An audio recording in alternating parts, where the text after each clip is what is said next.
Salut une sœur de la danse, je suis très heureuse de vous retrouver aujourd'hui avec Philippe et Sylvie qui sont arrivés troisième au dernier championnat du monde de l'Eurosun.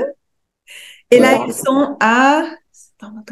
Oula, à quelques jours, quelques On semaines est de ce nouveau À trois championnat du monde. semaines. À À trois combien? semaines de l'Eurosun. 3 semaines. Oui, j'allais compter en mois, mais plus du tout.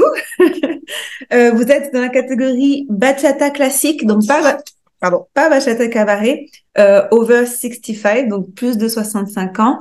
J'aimerais beaucoup revoir peut-être très vite fait comment vous avez... Attendez, si ça vous dit quelque chose, le nom de Léon, c'est parce que on a interviewé votre petite fille, parce que la bachata, c'est une histoire de famille maintenant, vu que c'est de génération en génération avec la petite fille, le papa, et maintenant, ben vous êtes les premiers du coup j'imagine, de tout ça. Racontez-moi, c'était quoi votre décision de commencer les cours de bachata tout court, puis à la suite, ben, faire de la compétition carrément?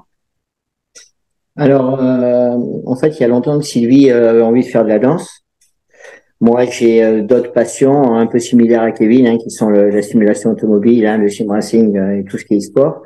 Mais j'ai toujours aimé la danse aussi. Mais moi, c'était plus, vu ma génération, plus disco que danse latine, quoi. Voilà, j'adorais ça et j'en ai fait beaucoup quand j'étais jeune. Enfin, j'adorais sortir, danser. J'adorais qu'on me regarde aussi. C'est quelque chose qui me plaisait beaucoup.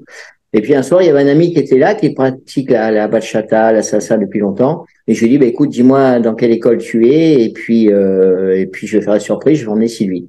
Et donc lui, il était au Philippe, pardon, sur Nîmes. Et donc Jennifer Hicham faisait donc les soirées découvertes, et on est parti là-bas. On avait programmé d'y aller un soir.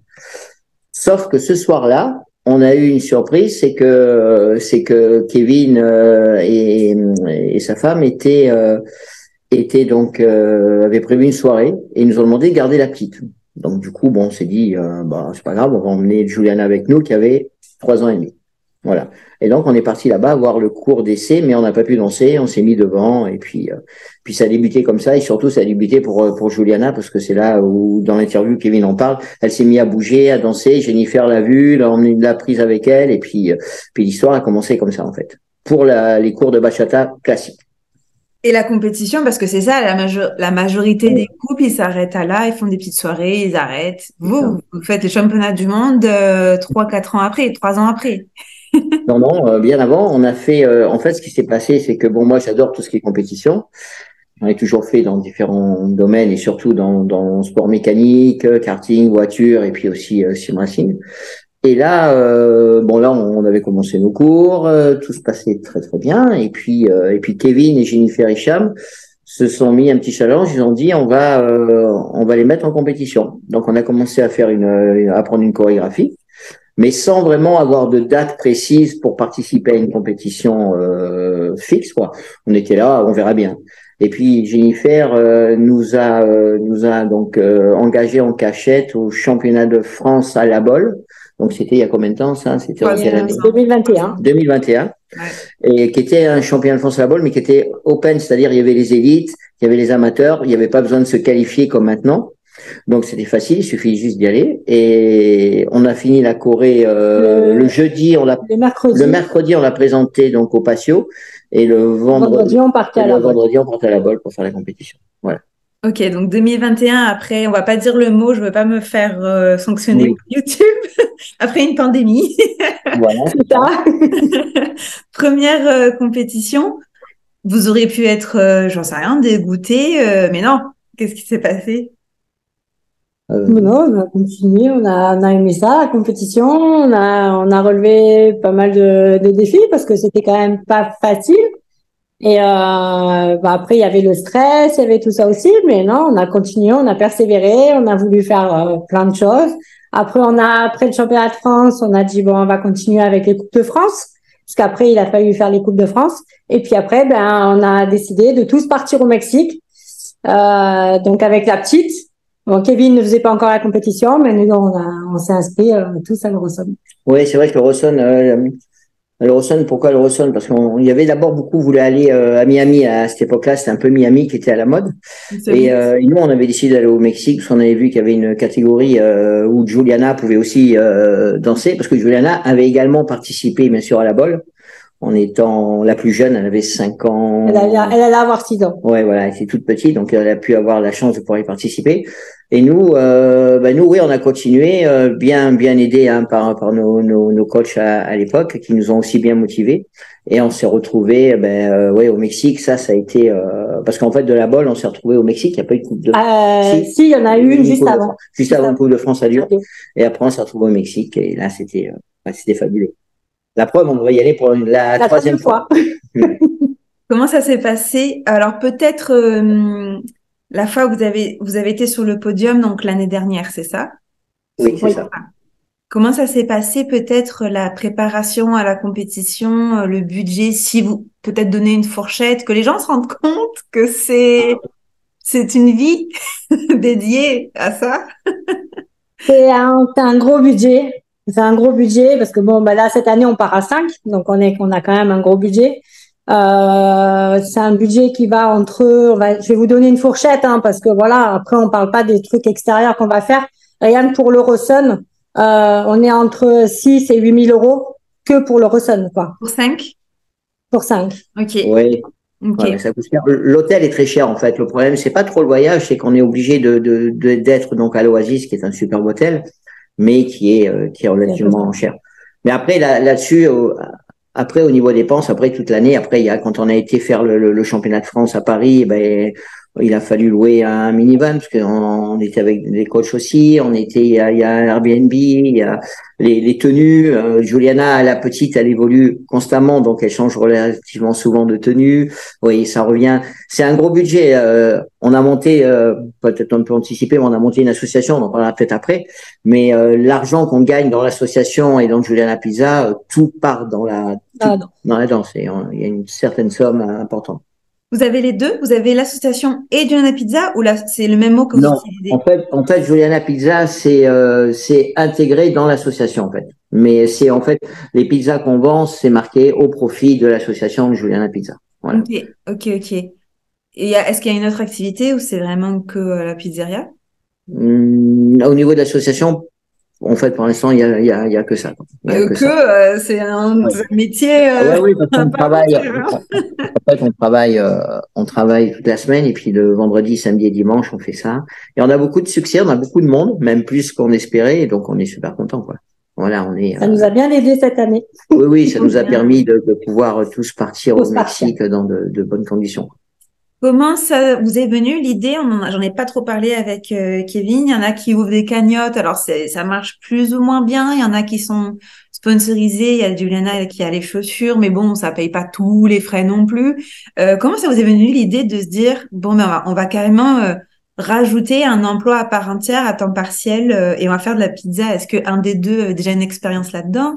Alors, pour faire une petite aparté à ce que tu viens de dire, je vais juste faire une précision concernant Juliana. Elle a été annoncée comme ambassadrice de DP Dance au niveau de la bachata, enfin de tout ce qui est SBK.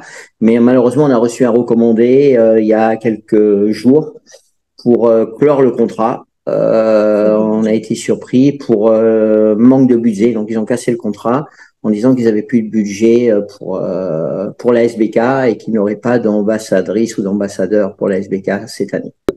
En fait, on a été voir le maire pour qu'il nous aide. Et puis Sylvie, qui est d'origine sicilienne et qui fait très bonne pizza, du coup, il nous dit mais pourquoi vous faites pas des pizzas? Parce que je sais que vous savez les faire. Et il y en a qui vendent du miel, il y en a d'autres qui vendent des t-shirts. Vendez des pizzas et au profit de ce que vous allez gagner, vous le ferez donc pour la danse, pour le coaching. C'est aussi Hicham et Jennifer qui nous avaient donné l'idée déjà. Oui, et il y avait aussi Hicham et Jennifer donc du Philippe qui connaissaient parce que Sylvie cuisine très bien et on participait souvent quand il y avait des journées comme ça portes ouvertes, quand il y avait des fêtes à l'école, tout ça. Sylvie faisait des gâteaux, vas-y. Des gâteaux, des quiches, des pizzas aussi. Et un jour, ils nous ont dit, mais pourquoi pas les vendre? Et au début, j'ai dit non, quand même pas. Je suis pas assez, on va dire, voilà. Elle m'a dit si, tu devrais essayer. Hicham nous a un peu poussé aussi. Puis après, Philippe a pris rendez-vous avec le maire. Et puis, lui il nous a poussé aussi à le faire en association, justement, pour que les profits aillent pour l'association. Et du coup, on est parti là-dessus. Ok, du coup, pour tous ceux, je vais le redire, mais pour ceux qui veulent donner un coup de pouce à toute la famille Léon et manger de bonnes pizzas, et ben là, le lien de la page de la pizzeria sera en bio, bien évidemment. Ok, donc ça c'est pour le côté financement. On est vraiment sur plusieurs emplois des adultes, plus l'association, donc la pizzeria. Ok, parfait. Comment ça se passe la préparation mentale, physique, alimentaire avant un championnat du monde? Ben là, on est en plein dedans, championnat du monde. Alors, on a la chance d'avoir, donc, on travaille, donc maintenant, on fait partie de l'école Rock des Alpilles, avec donc Estelle et puis Eric. Estelle, en plus, est nutritionniste, donc elle nous a donné un menu, enfin, des menus à respecter, des quantités, etc. Donc ça, c'est hyper important. Hein, oui, très important. Pour l'équilibre alimentaire, surtout, ça nous permet d'avoir même si on va perdre du poids, parce que moi, à mon point de vue, à moi, j'en avais besoin, mais ça nous permet d'avoir une énergie sur toute la journée qui n'est pas, même si on fait un régime, des fois on fait des régimes, on est très fatigué. Le régime, elle nous a fait un rééquilibrage alimentaire, en fait, ce qu'on appelle. Et avec ça permet d'avoir toute l'énergie possible pour faire les compétitions et pas avoir de carence alimentaire avant les compétitions. Du coup, ça ressemble à quoi, vite fait, pardon Philippe, une alimentation avant compétition? Je vais y arriver. Ben, en fait, déjà, nous avons des quantités à ne pas dépasser, déjà. Voilà. Donc, on pèse tout.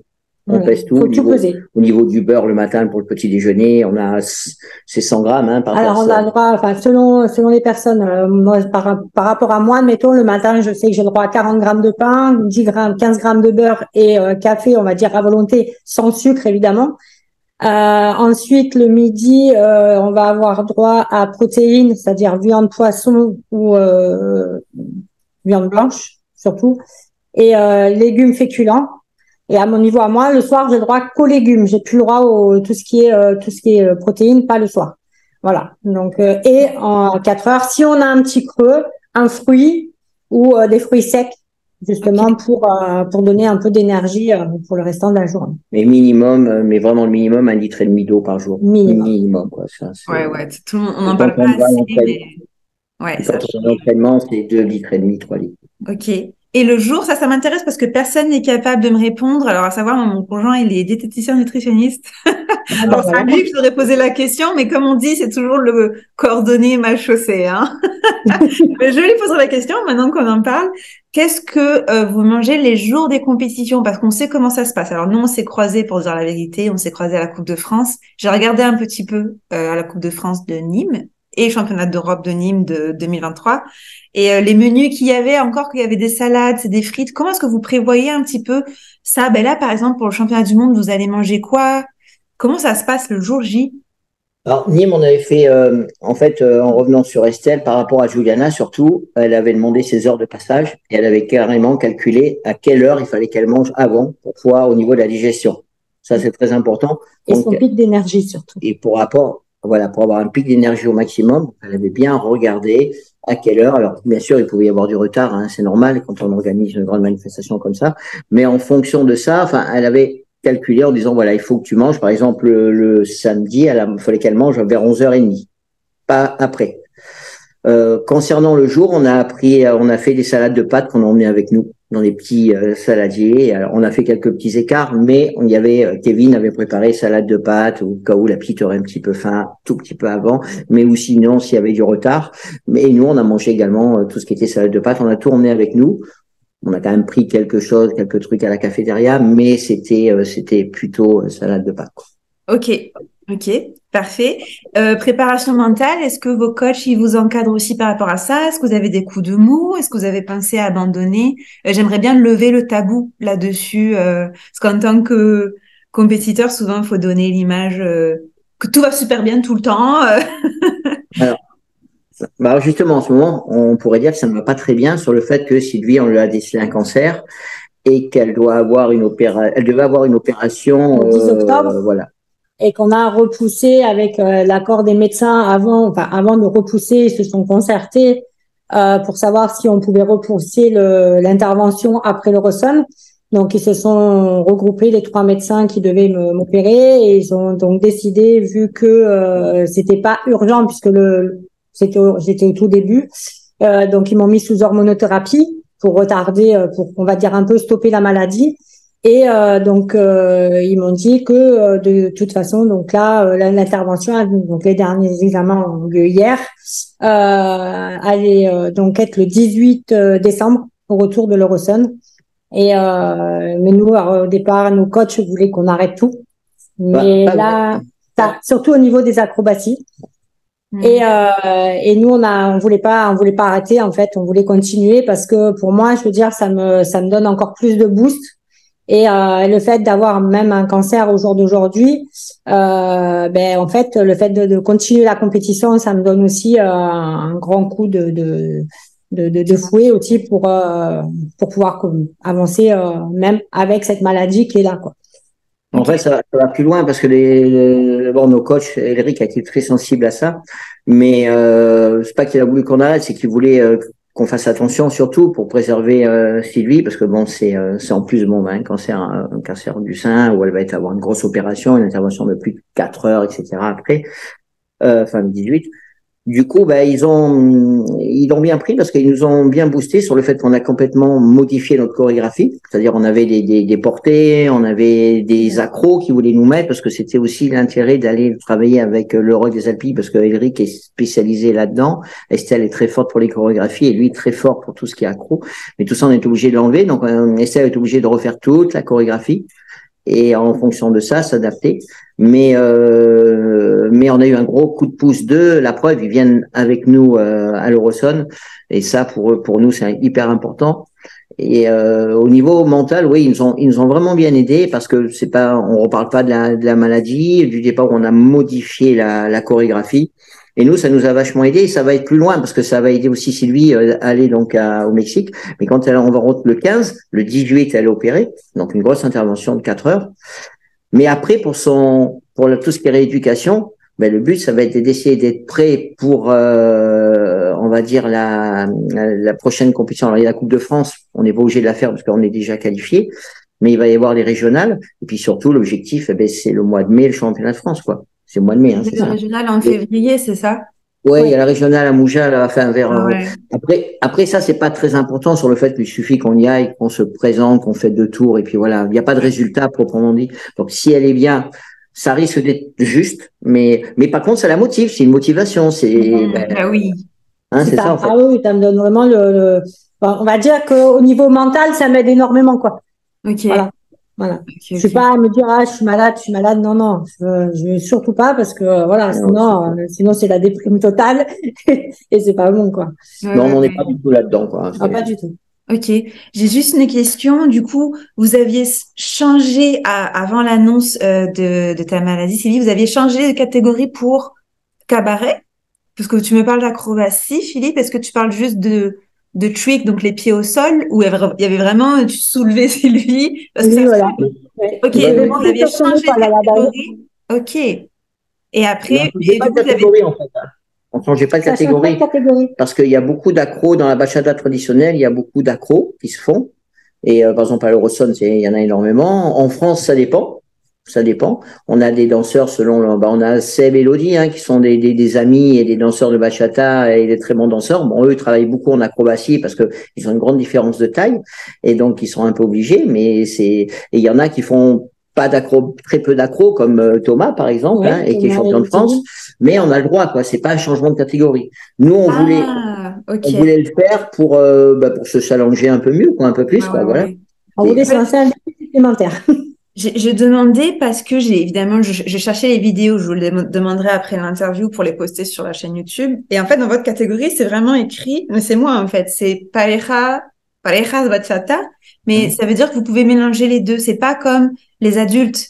Parce que les adultes, si on est en accro, on change de catégorie, c'est cabaret. On l'a vu au championnat d'Europe. Tous ceux qui ont des accros, ils sont pas dans la même catégorie que ceux qui en ont pas. Alors qu'ils ont le même âge. Au championnat de France, on n'a pas ce problème-là. Au championnat de France, non. Donc, donc tu réponds à ma question, Philippe, en fait, c'est comme des open dans la catégorie. Vous pouvez faire des accros. C'est la même chose. Ok, oui, ça fait du sens. Ok. Parfait, merci d'avoir répondu à ma question. Comment est-ce que vous voyez, c'est la première fois, je pense, peut-être que je dis des bêtises, vous pensez bien que je suis pas au courant de tout, qu'il y a l'ouverture des catégories plus de Senior. 45 ans. 5, ouais, c'est ça, en France. Comment vous le voyez, ça?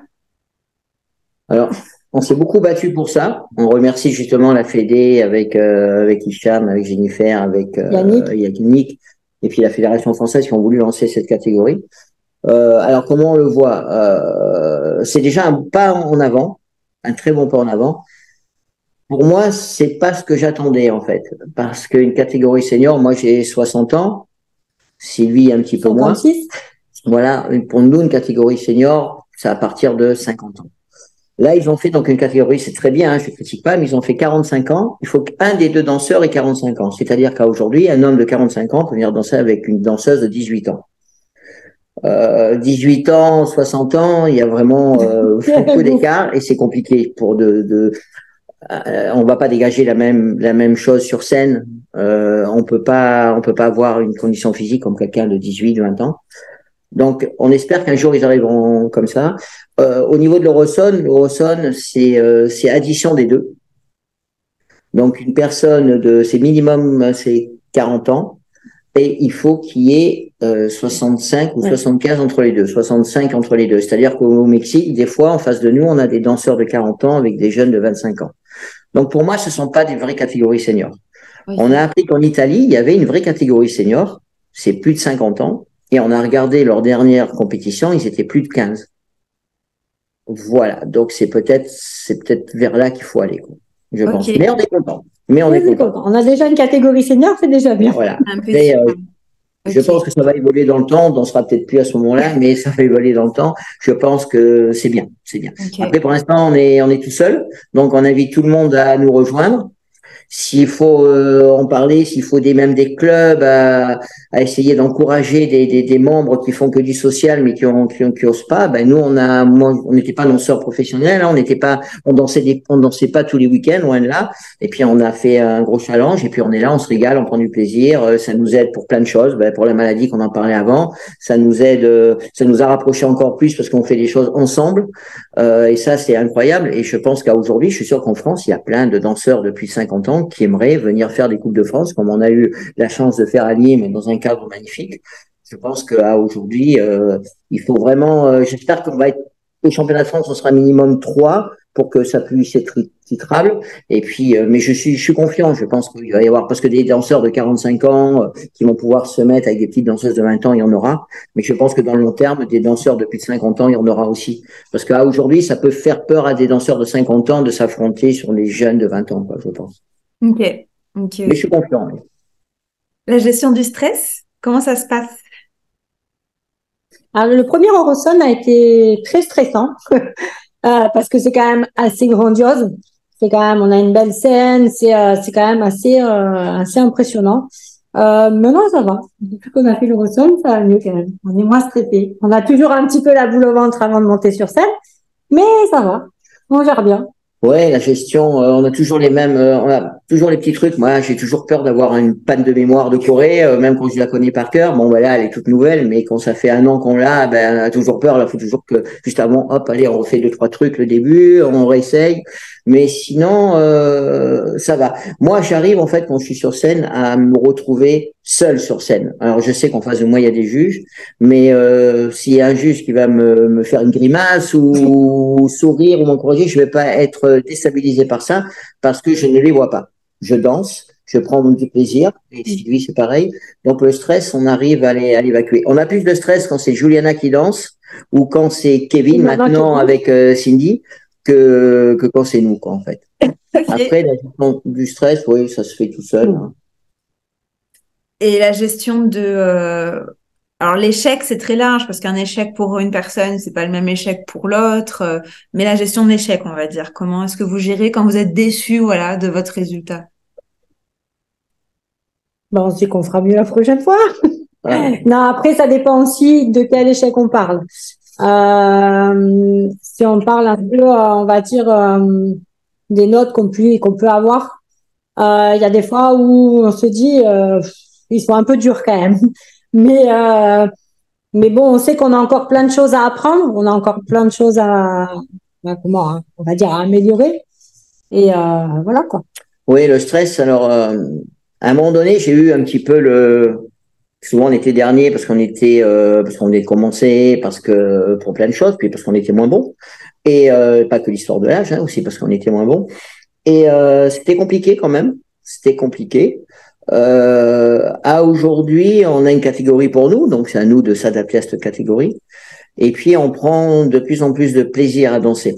Et du départ où, après, on a fait une bonne performance, eh ben, on n'est pas là en train de dire, bon, ben, ils nous ont pas bien noté, ils n'ont pas été réglo, ils n'ont pas été objectifs, tout ça.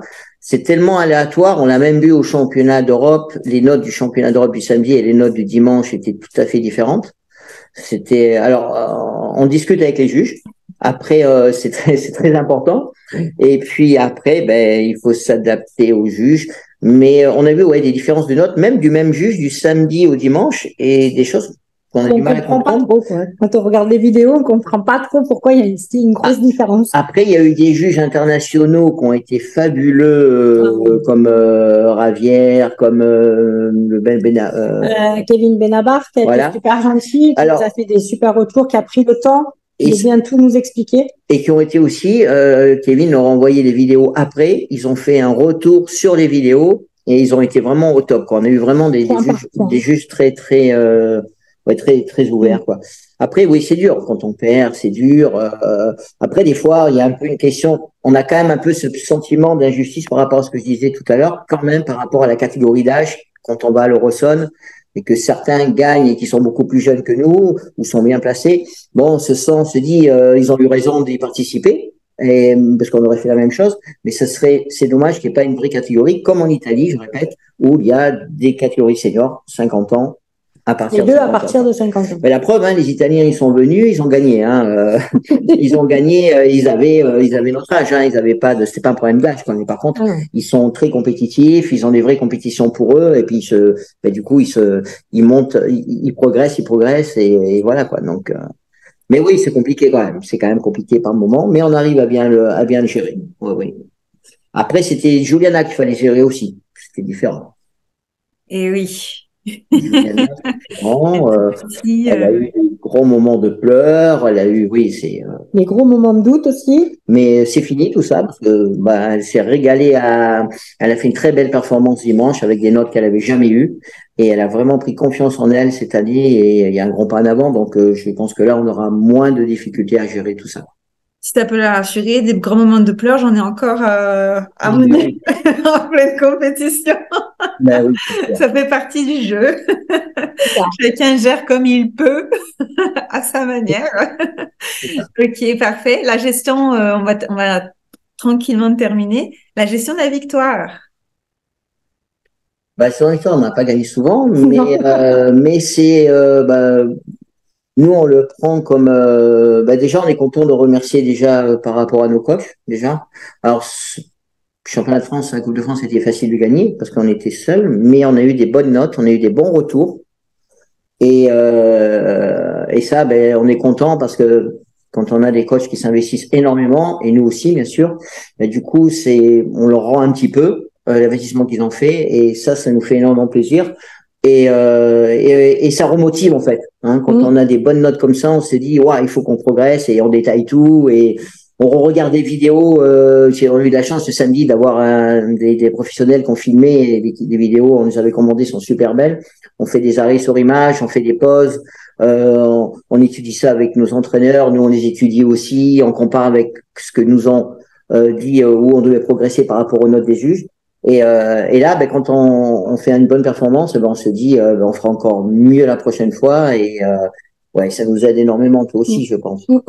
Surtout qu'ils sont très très à l'écoute, ils nous expliquent bien, ils ont une très bonne pédagogie. Et ils sont vraiment très à l'écoute de si admettons il y a un truc qu'on n'arrive pas à faire ou quoi, ils vont prendre le temps, ils vont vraiment tout détailler, et ils ont une très très bonne pédagogie. Voilà, on était contents parce que le Rock des Alpes, c'est une école qui est à la base rock, qui est sur Barbanton.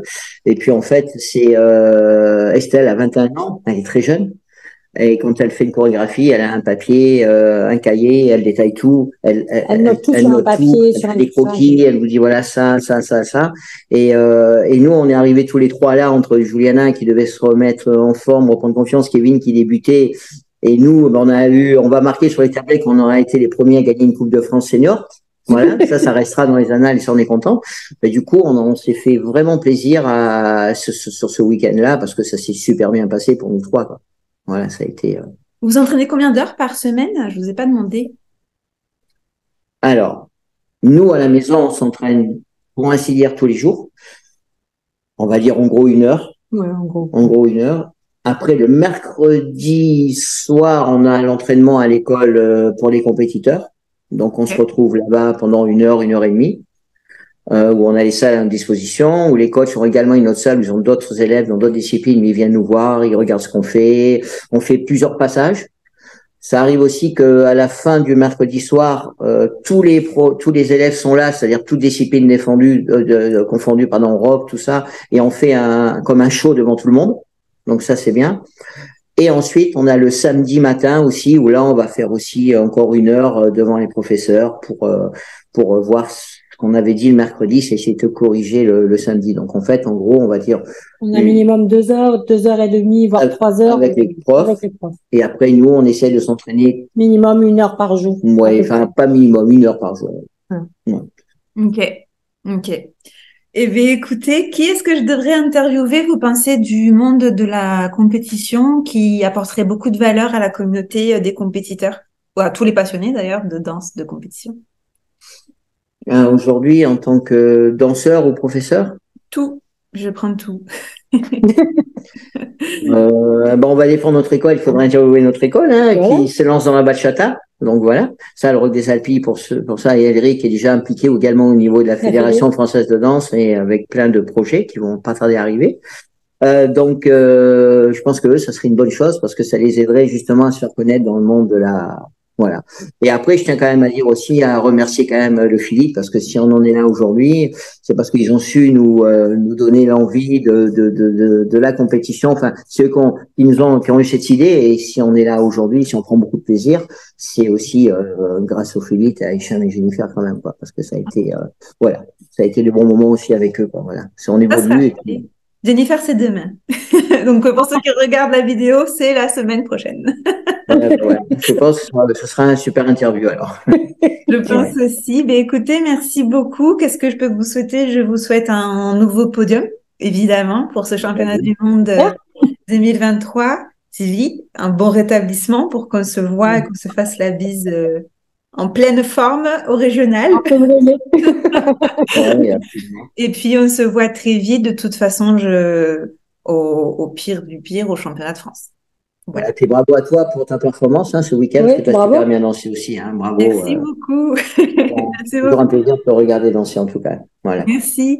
N'hésitez pas à aller voir les vidéos des passages de Sylvie et Philippe. Tous les réseaux de la pizzeria, du couple d'athlètes seront dans la bio. N'hésitez pas à les suivre pour donner un petit coup de pouce. Moi, je vous dis hasta pronto. Ciao, ciao. Ciao, ciao. Ciao, ciao.